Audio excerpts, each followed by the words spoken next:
예, 경제부총리님 연일 고생이 많으시죠? 네. 네. 화면을 한번 봐주십시오. 지금 이 정부의 중요한 경제 정책이 소득주도 성장론인데 그 소득주도 성장론의 논리는 가계소득을 증대시키면은 사회 전체적인 총유효 수요가 늘어나고 거기에 따라 경제 성장이 선순환 구조를 통해 이루어진다. 대충 그런 논리 맞죠? 뭐 일부만 지금 설명이 된 것 같습니다. 예. 네. 뭐 그래도 전체 구조는 맞으리라 생각합니다. 그다음 아니요. 그 2020년 예산안이 지금 경기가 하강하고 있기 때문에 저렇게 9.3%라는 슈퍼 예산을 투입해 가지고 재정을 통해 가지고 유효 수요를 확대하자 그런 논리죠. 예, 이것도 유효 수요 확대도 있고요. 예. 우리 경제 체질이라든가 혁신 성장 지원 뭐 여러 가지가 그런 예산도 같이 없잖아 있다고. 있겠죠. 예, 뭐 기초 소재 산업 육성한다는 그런 것도 있습니다만은 어쨌든 중요한 거는 유효 수요를 늘리자는데 제가 지금부터 말씀드리는 거는 이 정책이 유효 수요를 줄이는 쪽으로 가고 그러면서 또 오히려 유효 수요를 증대시키기 위해서 엄청나게 재정을 투입하는 모순적인 상황을 제가 지적하고자 합니다. 자, 그 맥도날드나 파리바게뜨 같은 경우에 지금 현재 최저임금이 시간당 8,350원이니까 이걸 아까 주유수당을까지 포함하면은 월 174만 원이 됩니다. 그러면 경제학 논리로 따지면은 노동 생산성이 174만 원이 되지 않는 사람은 해고되는 것이 당연한 거 아닙니까? 시차가 일부 있을 수 있지만 그렇죠? 그건 논리적으로 맞는 이야기죠. 그죠? 고기를 끝하지 마시고 실제로 석기록에 남아야 되니까 그 말이 맞는 이야기 아닙니까? 그죠? 정상적으로 지금 최저 시급이 8,350원이 주유수당까지 포함하면 월 174만 원이 되는 겁니다.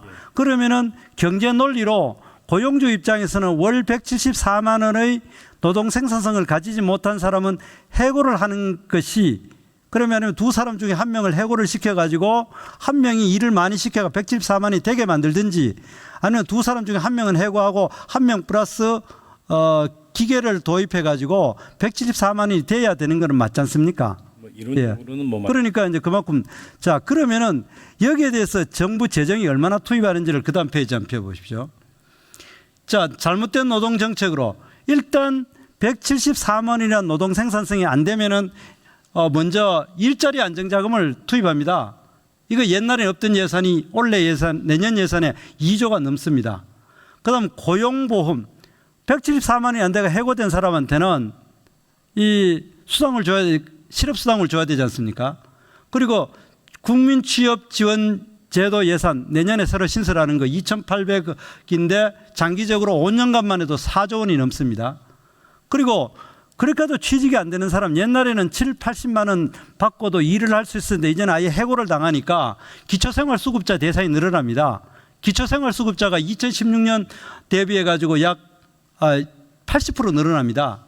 그리고 직접 일자리 예전에는 예를 들어 맥도날드나 파리바게뜨 같은 경우에 시급이 4,000원, 5,000원 할 때는 한 달에 100만 원 내지 150만 원 정도 받고도 뭐 나름대로 행복하다 할 수 없지만 근무하던 사람들이 174만 원어치 그 노동 생산성이 안 되는 사람은 해고당하니까 정부서 40만 원, 50만 원짜리 이런 임시 알바 자리를 만들어 줍니다. 그러니까 그 예산이 2조 9천억이 됩니다.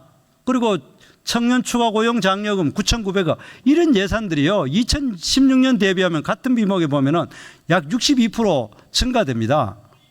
여기서 제가 이야기하는 거는 그 소득주도 성장론이라는 잘못된 정책 때문에 저렇게 많은 예산을 투입하지만은 그러나 실제 효과에서는 그 청년은 예전에는 100에서 150만 원 맥도날드에 나라가 행복하게까지는 아니더라도 나름대로 의미있게 다니던 것이 해고돼 가지고 정부서 만들어지는 임시 알바 자리를 가는 것이 과연 행복할 것이며 그렇게 됐을 때 사회 전체적인 총유효 수요가 더 증가하느냐 더 줄어드는 거예요.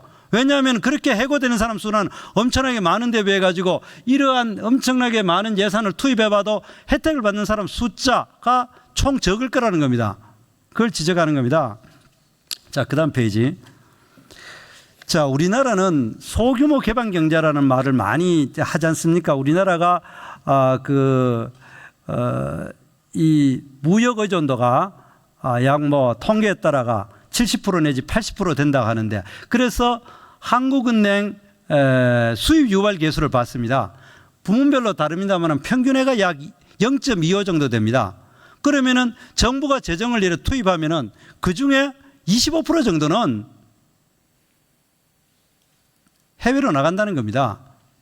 그렇기 때문에 기업이 직접 투자를 하지 않는 한 정부가 소비를 증대시키면 그만큼 외국 수입이 들어지면은 결국에는 그만큼 우리 경제에서는 별로 25% 빠져나간다는 걸 이 통계 수치가 나타나는 겁니다. 그거는 뭐 장관님 잘 아시지 않습니까? 자, 그다음 그리고 이러한 근로시간에 대한 최저임금을 높이고 근로시간을 단축시키니까 신세계, 이마트, 롯데, 현대백화점 다 최소한 1시간 내지 2~3시간씩 근무 시간이 줄어듭니다. 그러면은 근무 시간이 줄어들면은 당연히 어떻게 되겠습니까? 사회 전체적인 매출이 줄어들고 유효 수요가 또 줄어들지 않습니까? 이런 것을 막기 위해 가지고 정부 재정을 투입해봐야 한계가 있다는 겁니다. 부총님 한번 제 말에 비교적 맞는 이야기 아닙니까? 예, 의원님, 정부가 재정을 통해서 지금 의원님 아까 수입 유발 계수에서 25% 0.25 그것도 저는 뭐 그건 맞는 말씀이신데요. 저희가 정부가 재정을 지출하면은 거기에 대한 승수 효과로 1.27이 승수 효과로 해서 돌아온다는 또 통계가 있어서 재정은 재정대로 역할을 하면서 또 혹시 의원님 말씀하신 것처럼 뭐 저희가 수출하면서 수입을 또 안 할 수가 없기 때문에 또 수입 유발 계수만큼은 또 뭐 그런 효과가 있겠습니다. 지금 의원님 그건 뭐 저희가 배제하는 건 아니고요. 예, 자 거기에 대해서 네. 정부가 재정이 1.27의 승수 효과가 있는데 제 부문별로 다른 거예요. 복지 지출이 건설 투자나 다른 데보다 승수 효과가 가장 낮다는 통계도 알고 계시죠? 예, 똑같이 이야기하면은 그러면은 정부가 어디에 투자를 많이 할 거냐 그 차이예요.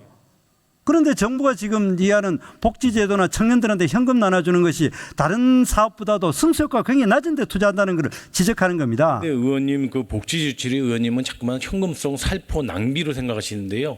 그만큼 우리 사회의 안전망을 두텁게 하고 고용에 대한 보호를 좀 두텁게 해가지고 지속 가능하게 성장하기 위한 저변적 투자라고도 또 볼 수 있지 않습니까? 예, 맞습니다. 그런데 자 아까 이야기했듯이 가만히 있으면은 나름대로 맥도날드에서 100만 원에서 150만 원 벌고 있는 사람을 굳이 정부가 잘못된 정책을 그 사람 해고당하게 만들고 50만 원짜리 아르바이트를 일하게 하고 실업수당을 주고 이 수당을 이래 주는 것이 더 행복하냐는 거고 그것이 재정이 과연 바람직하냐를 이야기하는 거예요. 자.